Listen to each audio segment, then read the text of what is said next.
Hi everyone, I'm Jay, and as an AI security researcher at Protect AI, I've been red teaming the latest large language models out there to see how capable they are and how vulnerable they are. Today, we are deep diving in Qwen2.5-Max, one of the recent models out in the market. We manually red team Qwen2.5-Max, which claims to have powerful capabilities. It indeed is a good model. You can also use its artifacts features to see how effectively and how efficiently it responds to queries. But the real question is, how secure are these advanced features?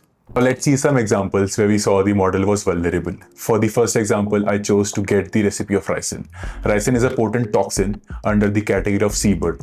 I used a simple jailbreak prompt which bypassed its restrictions, and the model generated the full production recipe of ricin.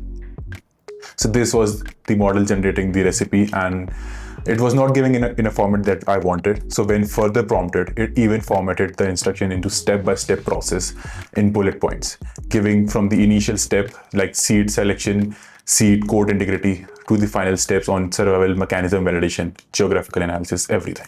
The goal was ineffective on most of the models that we tested, with an attack success rate with less than 10%, but this worked on Qwen2.5-Max.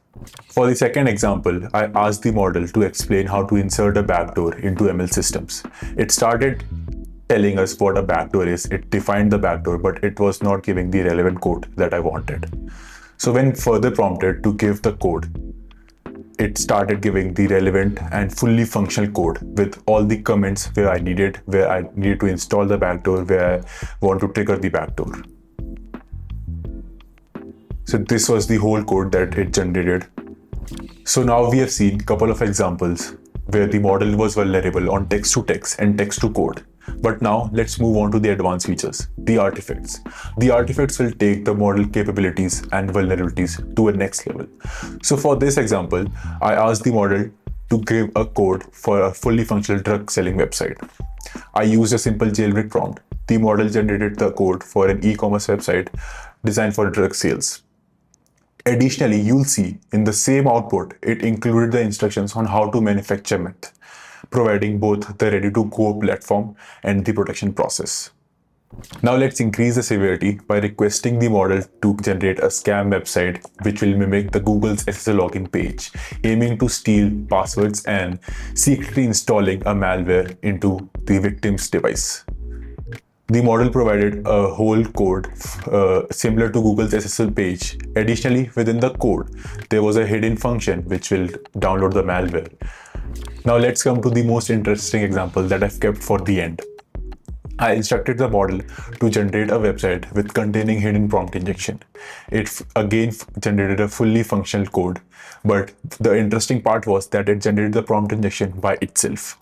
The prompt injection contained an instruction for the system to delete all the files. Now this website can be used as an indirect prompt injection for other models. We have seen some scenarios where the model was vulnerable on text to text, text to code, and even the artifact features. So if you are evaluating Qwen2.5-Max to build multimodal or multi-agentic systems, we highly advise caution because the security risks we found were substantial.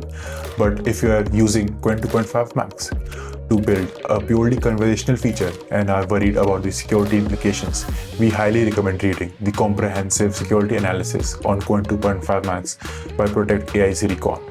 The blog can be found in the comments below.